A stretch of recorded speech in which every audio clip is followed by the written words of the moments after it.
Hello, everyone. It's Erin.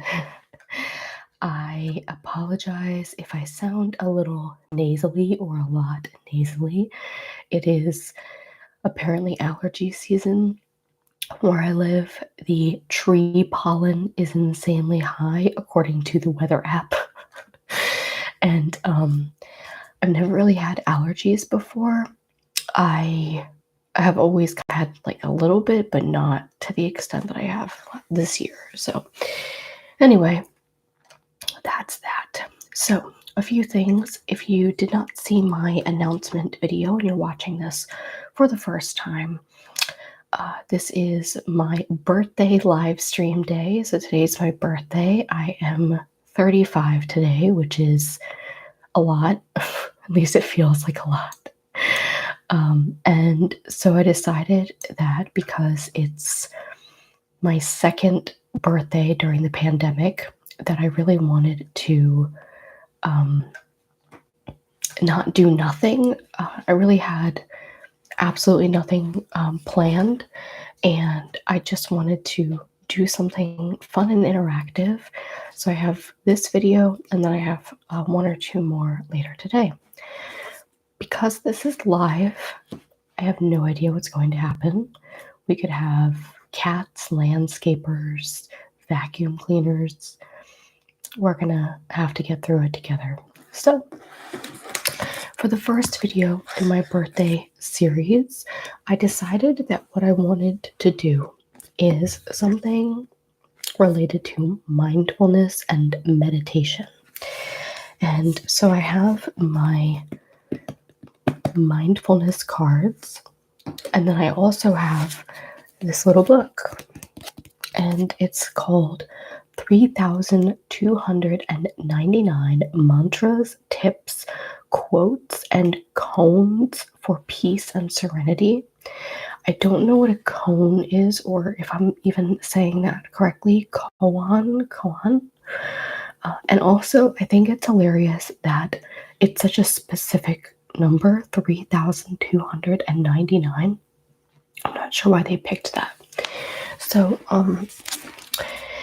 this is a very unplanned video on purpose because of the fact that it's my birthday, and what I'm hoping to do is just sort of like, I want personally to do more mindfulness and meditation and like start my day off with a certain practice of some kind, even if it's like 5 minutes.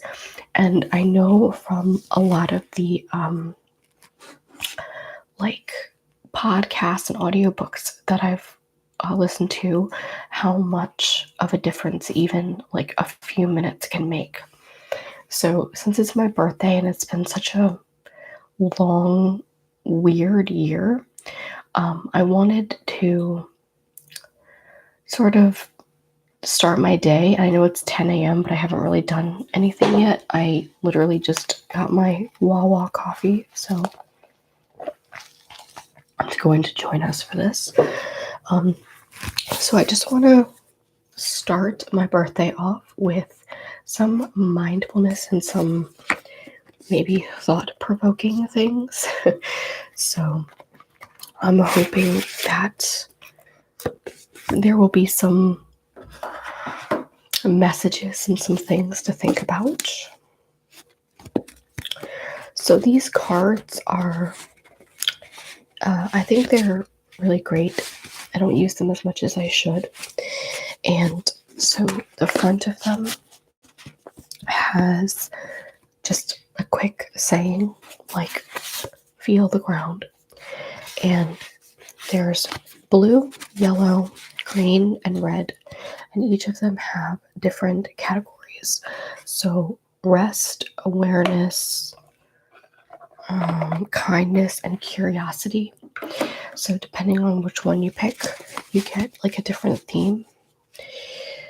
So I'm going to pick a couple of them and marinate on them with you. So the first one that I picked is what will happen next? And it's has this on the front and then like a little message on the back. And it says, asking what will happen next can be very powerful. Just by inviting the question, we prime our minds to be on the lookout, like a cat waiting at a hole for the mouse to come out.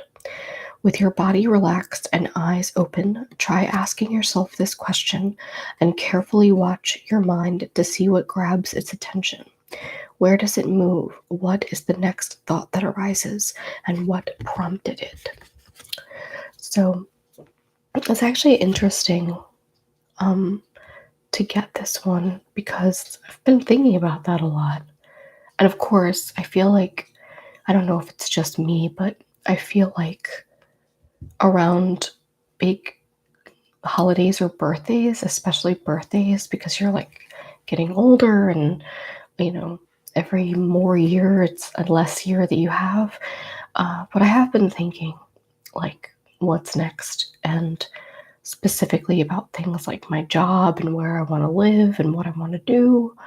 And so it's an interesting thought because sometimes I think this is true. Asking the question can be like you're not, if you're thinking and everything's swirling around, it's like you're very confused. But if you actually specifically ask, like, well, what is it that I want?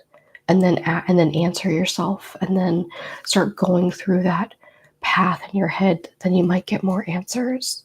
Because right now I feel like I have no answers at all.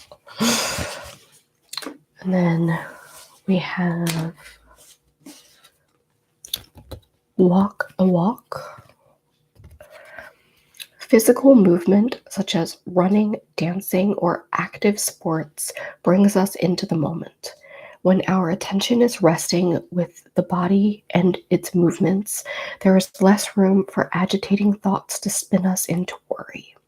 This restful but dynamic state is available all the time, and the best way to encourage it is to put all your attention on how walking feels as you're doing it.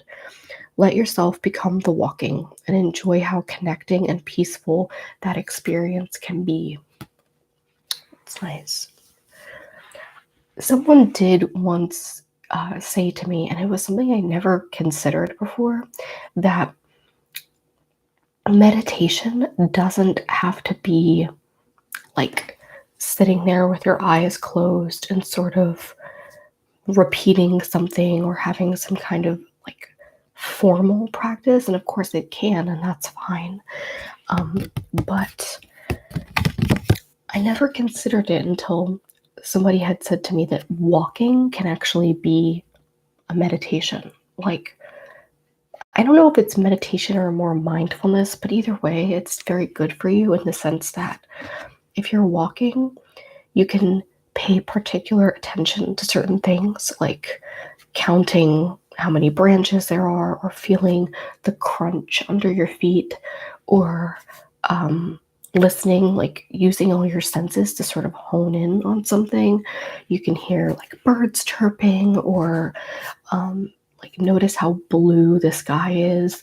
And it almost kind of zones you out in a way that is very similar to formal meditation, in the sense that you are, I don't think distracting is the right word because you're not really supposed to be distracting yourself, but almost just hyper focused to where you're able to have the like anxiety kind of misplaced. Like if you're worried and you're all scattered and you just focus, like I'm just going to feel the ground every time I walk, or I'm just going to count the cars as I walk by, can be just as like legitimate and helpful as like sitting on a cushion and stuff like that. So there's that. Let's see what else. We have just this. Meditation and mindfulness invite us to be radically honest about what is happening inside us, and that invitation can be as challenging as it is beautiful. One of the best ways to encourage this sense of inner honesty is the practice of just this. Use this simple phrase to turn your attention toward whatever is happening in the present moment and meet that experience with acknowledgement, allowing, and acceptance. You can even turn it into a bit of a mantra to carry with you throughout your daily life. That's nice. I am horrible at this, which is why I have these cards to like remind me of the things that I need to work on. I'm absolutely horrible at just being in the moment. Like, I'm always thinking 10 steps ahead or 10 steps behind or like just all those kind of stuff. So on days like today, I'm just like, all right, it's my birthday. I want to reflect on the past year. And I think I always need to be reminded that it's like, okay, but now is now. Like, now is what you have.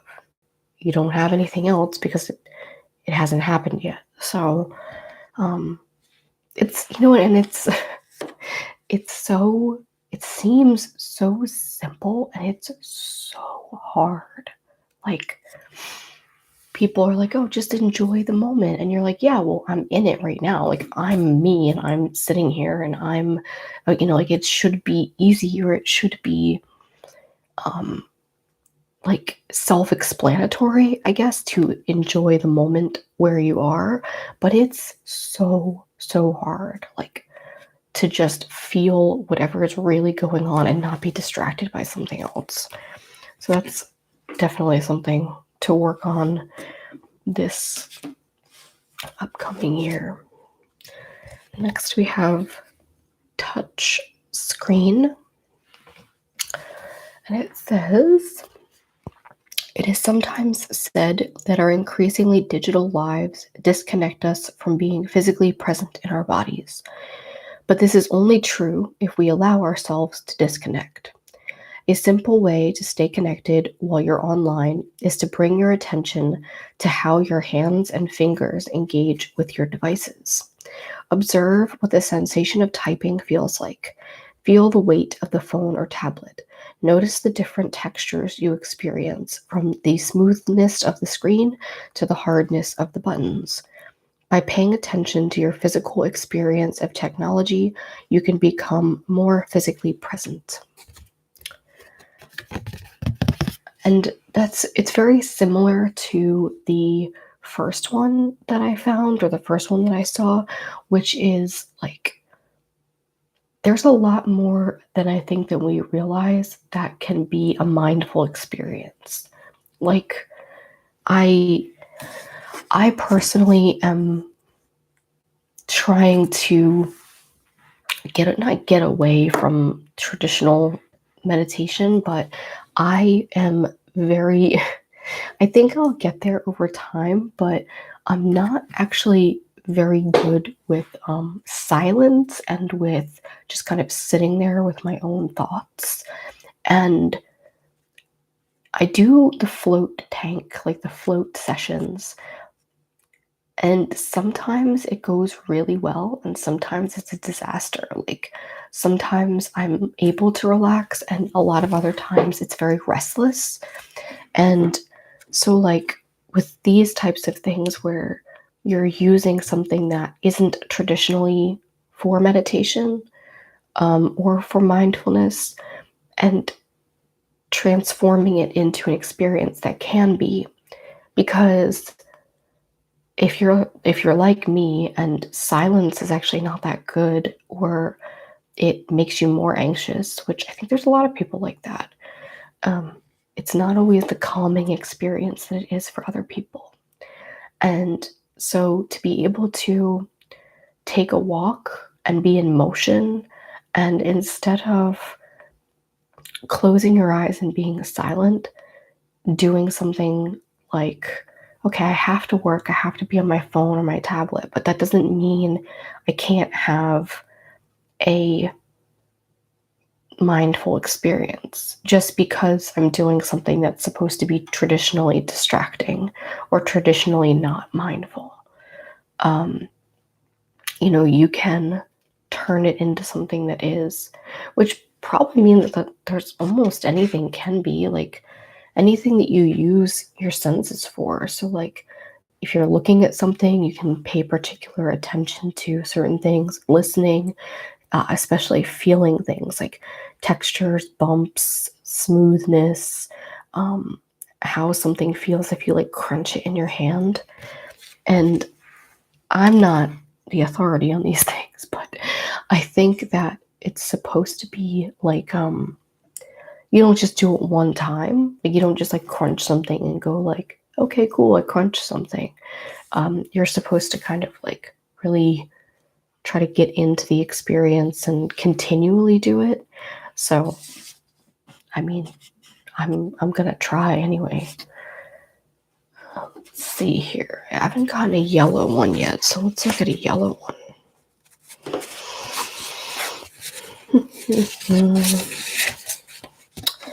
So here we have Let It Go.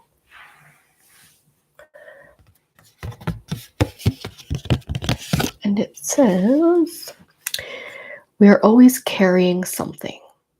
Sometimes it's the idea that we should be a certain way, or a memory of when a close friend let us down, or our view of how everyone around us should behave. While holding views and opinions is not intrinsically bad, each one weighs us down in its own way, limiting what we can do and how we can be.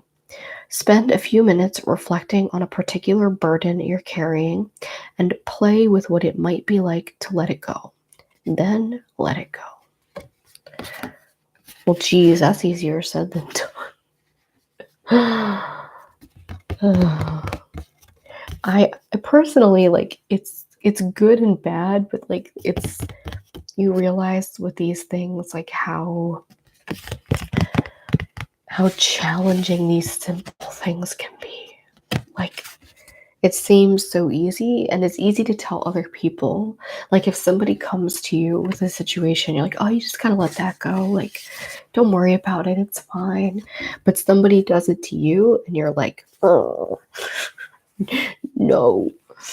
I mean, I will say in this past year, I've learned a lot about I've been feeling very like existential and questioning a lot of things, and a lot of things that I thought I knew before or I thought were true, and I just don't feel like they are anymore. And it's not to get like overly philosophical, but it's my birthday and I can do whatever I want. But like I used to feel up until like very recently, as I've started kind of wrestling with a lot of these questions, like there was a right way to do stuff. Like life would be better if everybody did this, or why can't other people see that this is the right way, or something like that. And I realized like the advice that I would give to somebody or somebody would give to me at 15, 25, 30, 35, like different things work for different people at different times. And just because something feels right to you or seems like it would be,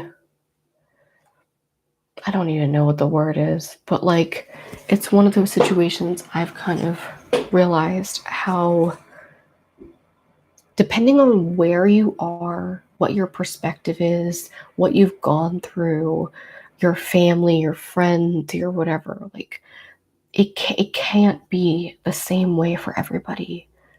There's just no way that everything can be applicable to everybody because it's just not possible. It's not logical. And I've definitely had to let that go. The fact that I've always known that there's different perspectives and everything, but like just the realization that I get so hung up on there being a right way to do something and trying to like impose that on other people, like telepathically. I get so frustrated, like especially at work, and I'm just like, all it's doing is making me frustrated. The other person just doesn't see it this way. So why am I doing this to myself? So I don't know if that makes sense to anybody else, but now we have vacation mind. It says, one of the wonderful things about going on a vacation is the delight that comes with exploring a new place. With so much newness to experience, the mind becomes bright, awake, and alive as it takes in all the sights, sounds, smells, and tastes. But you don't need to be on vacation to approach the day like this. You can tap into your vacation mind at any time. Try taking a 20-minute walk around the neighborhood and take in the surroundings like a tourist, looking for remarkable things you haven't paid attention to before, big or small, and meeting them with freshness and interest. I actually, when I saw this, not that the message isn't good, but it actually brought other things to mind as opposed to this. And it reminded me that as a podcast I was listening to a really long time ago, the person had said like that they try to plan their vacations like as far out as possible, like usually like a year in advance, because the anticipation of it is like not necessarily better than the experience. Like I guess it could be, but it's it's not like if you plan a vacation, let's say like a year in advance, and the vacation itself is for a week, it's almost like you're going on vacation for like a year, because you are like the anticipation is so many times like the exciting part of it. And I don't know about you, but for me personally, I am super into like the planning and researching and looking up like where to go and what to do and what there is to see and looking at reviews and stuff like that, and like planning out like an itinerary. And so there really is some value in like planning ahead like that. And I think that can be um I think it can be translated to on a much smaller scale. I know with the pandemic, people haven't really been going anywhere. If I'm hopeful that I can do outdoor dining later for my birthday, but we'll see. But the the thing is that I think with things like this, people think that it has to be this grandiose thing, and it really doesn't. Like something simple like making a reservation at a restaurant 2 weeks ahead of time, like even if it's like somewhere 10 minutes away or whatever, like instead of just, and I mean I think it would probably be better if it's somewhere you've either never been or you don't go a lot, or it's like a little fancier or something. Like I'm not saying make a reservation at McDonald's, but like I think from a psychological standpoint and a anticipatory standpoint, there's a huge difference between like, hey, do you want to go out to dinner next week or in a couple of days? And like putting it on the schedule, like calling and making a reservation and having that thing to look forward to, especially if it's a surprise, or not a surprise, but like a plan, like, hey, I'm going to take you out to dinner in a couple of weeks or something like that. And people think that that's not a big deal. Like they think it's not special, even if it's somewhere you've like been before, but it's just the looking forward to aspect of it that makes such a huge difference. And I think we forget that like it doesn't have to be some giant trip to, the Caribbean or something just to get that anticipatory feeling. you can recreate it on like a much smaller scale. So now what I'm going to do is I'm going to look at this book. This is actually very new. I got it only a few weeks ago and I haven't really looked at it much. I was hoping I could, use it for a video or read it in the morning or something. So in the back, it says anytime, anywhere. And it says at your desk over lunch while waiting in line or hung up in traffic. Meditation isn't just for the pillow.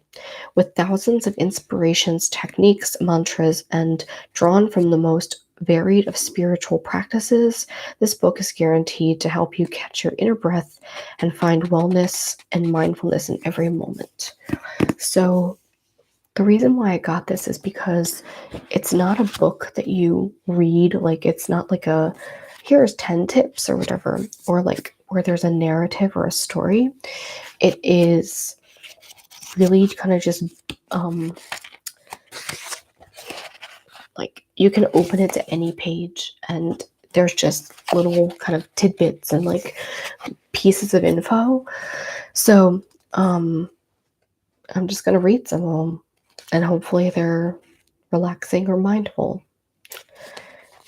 Bring awareness to your walking. Slow down a bit, centering yourself in the present moment in your body. Appreciate the fact that you're able to walk. Do not take it for granted.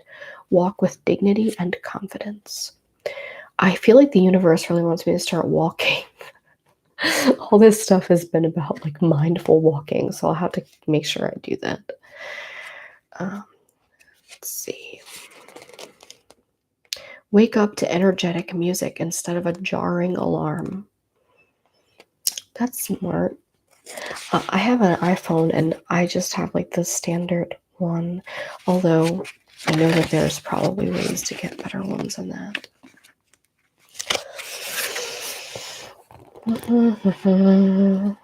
When you realize you are stressed out or overwhelmed, simply remember to breathe. And you know what? It's funny. I mean, funny is the wrong word. It's interesting how true that is because I have realize a lot how much I hold my breath without realizing, especially when I'm stressed out or overwhelmed, which is pretty much like 100% of the time.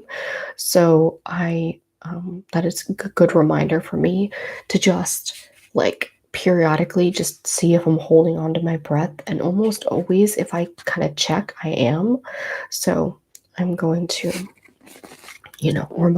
remind myself of that. Give a gesture of appreciation to someone who has set aside time for you.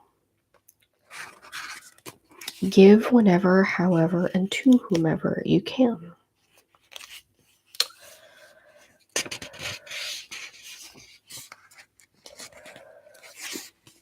Affirmation: I see things clearly.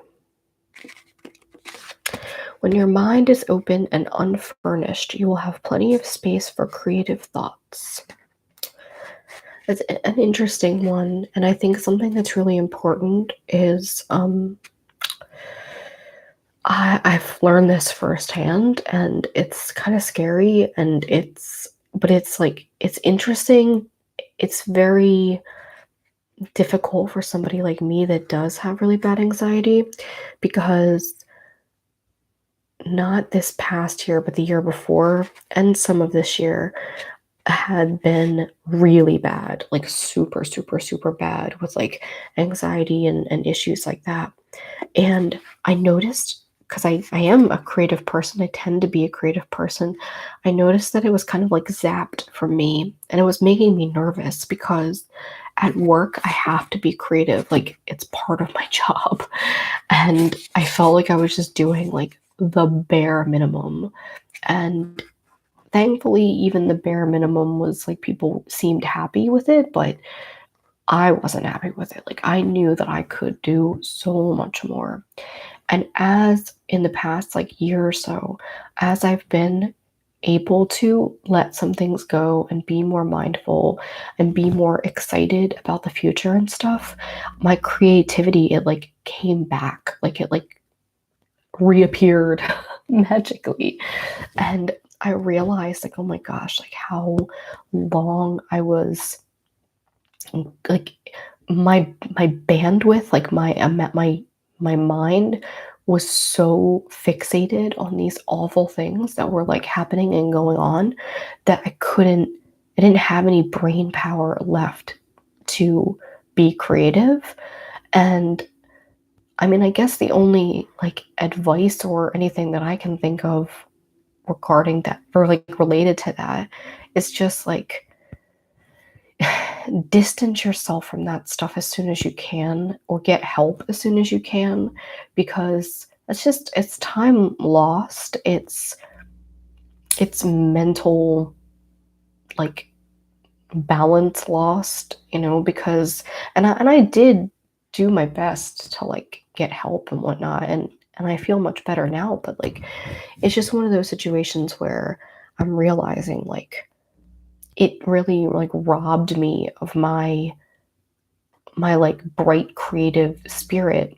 And once it was taken, like once I was able to have like an empty space in my mind that wasn't being directed towards something else, all of a sudden it was filled up with creative stuff again. So I'm happy to finally be feeling creative again because I missed it. Let's see. This is interesting.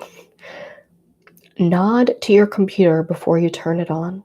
As the samurai bow to their swords, silently thank those who made it. Be aware of your interconnectedness, of the oneness of all things. That is, I don't know, like I kind of like that. I was just listening to a podcast while I was like setting up my, little studio area, and they were talking about the canal, like the Suez Canal and the boat and everything. And the person on the podcast was saying, I don't think we realize, like collectively, I don't think we realize how our stuff gets to us. Like the amount of time, money, energy that goes into a shirt coming from another country and ending up on the rack that you buy it from, the fact of, all the little tiny little parts that go into our computers and phones and books and everything. It's miraculous, and nobody thinks about it. They're just like, oh yeah, it's a computer, it does everything, or oh yeah, it's a phone, it does everything. But it's like, isn't that not the most miraculous thing ever? Like, is it not magic, the amount that, we just don't think about those things, and I know, as a person who, as now that I'm 35, I had dial-up internet. I know how it used to be, and now what we have, and even just in my life, the advancements that have been made. So I'm gonna bow to my computer now. I'm definitely gonna do that. Let's see. Make taking out the trash a walking meditation. Hello, and thank you. It's my birthday. I have my Wawa coffee, and I'm just trying to chill with my allergies. I'm allergic to this tree right here. Let's see. I don't like this one, but it's a good one. Desire the best for everyone, even those who have wronged you. Okay, I'll try. When eating and reading the newspaper, just eat and read the newspaper. Nobody reads the newspaper anymore, but I'll remind that when I'm looking through Twitter, which is where I get all my news from, because I'm a millennial. Actually, I think I'm a zennial. Somebody reminded me of that the other day. It's like, I think it's like 84 to 88 or something like that. Basically people that don't want to be called millennials, because there's a bad connotation with that. So I'm the non-millennial millennial. This is interesting. When the phone rings, pause for a moment to let it ring. Listen to it and relax before you pick it up. I don't think I've ever done that before. Usually it rings and you just automatically like grab it. But at least it tells you who it is. If you find yourself repeatedly angered by similar things, see if you can detect a pattern. What expectations were you holding? Would you still react that way if you had none? You will find that once you accept things for what they are, you will become less angry and more effective at influencing them. Man, this I don't like you, book. You're too true. I I don't know if it's like the planets are messed up or whatever, but me and a lot of people I know recently, we've just been so frustrated at work. Like I just want to strangle some people, and it's not how I usually am. Like I'm usually such a like passive, like whatever happens happens, and there's this just such a large amount of people that are doing things like the wrong way and like not using proper channels and like undermining people, and I'm just like I just want to work. I don't want to deal with you guys and your shenanigans, like. And I've definitely for the first time ever had that frustration of like now I know why I worked for myself for all those years. Thank you. Good morning. It is still morning. I feel like when I scheduled this for 10 o'clock and it was like my morning meditation or whatever, I'm like, people are going to think I'm a bum because don't most people meditate at like 7 a.m. But with my working from home schedule, I don't have to like, well, I'm kind of supposed to be working at a certain time, but we have a lot more flexibility since we're working from home. So let's see. It's interesting. I think this book is cool because you could really just be like, okay, I'm gonna open it and like read the first thing I see. And like when you speak meaningfully, people will listen. When you speak kindly, people will be joyful. When you speak politely, you will gain friends. Dance to express your gratitude for living. I feel like one thing I would like to do in this whole next year of my birth. I know walking is a really good exercise. I'm actually looking forward to doing more dancing, maybe like a Zumba or like not something just random, not like just like flailing around the house, but like maybe doing some kind of like YouTube or program or something. Because I feel like I'm out of shape, like I'm pretty out of shape. But if I go to like a concert or something and you're like jumping around for an hour because you're super into it and like the music, it doesn't feel hard. But if you're like, okay, we're gonna go, on a run or to the gym, I'm like, ugh. So I think dancing seems to be like a really good medium between fun and exercise. So I'm looking forward to doing that more. And if anybody has any recommendations on, like whether it's a program, an app, a video, just a really good song for that kind of stuff, I'm definitely looking for something that has some like tutorial to it because I can pretty much do like the sprinkler and that's it. Um, I'm not a dancer by any stretch of the imagination, but I do like to do it, but I'm just not like coordinated like that. So that's you know, my hope is that I'm a big fan of not when it comes to like health and fitness and stuff, is not doing things that are miserable.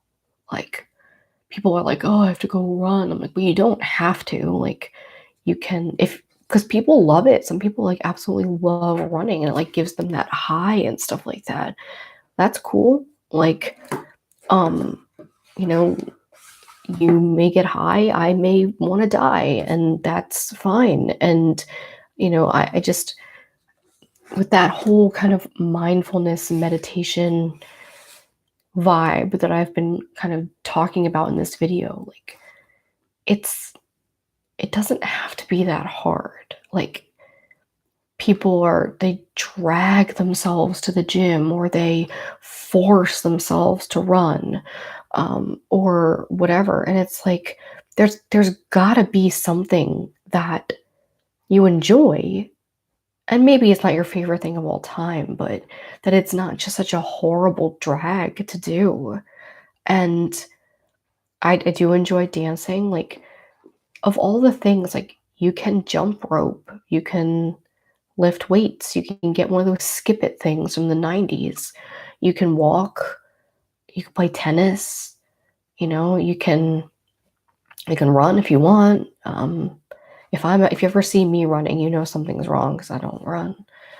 Um, but yeah, I mean, not that I'm here trying to teach anybody lessons about freaking fitness, because clearly I'm not the pinnacle of health, but it's more just kind of musing for myself and like what I want to do with this next year. As far as, I do want to be more healthy, I do want to exercise more, I do want to uh, be more mindful and less anxious, and I'm just sort of reminding myself it doesn't have to be miserable. It doesn't have to be an hour. It can be 5 minutes, it could be 5 minutes of dancing, and you do that for, 6 months or whatever. And it makes a huge difference because it's certainly 5 minutes more than what you probably were doing. So, uh, well, I think, this video is going to be on replay. And by replay, I mean, I think it'll be available in my videos tab because I'm going to tell it that it can be. So hopefully, everyone will be able to rewatch it if they want. And later on today, I think it's at 3 o'clock, I'm going to be attempting a live role play, which who the hell knows how that's going to go. So prayers for that. But we'll see, and it should be fun. And thank you all for watching, and I will talk to you very soon.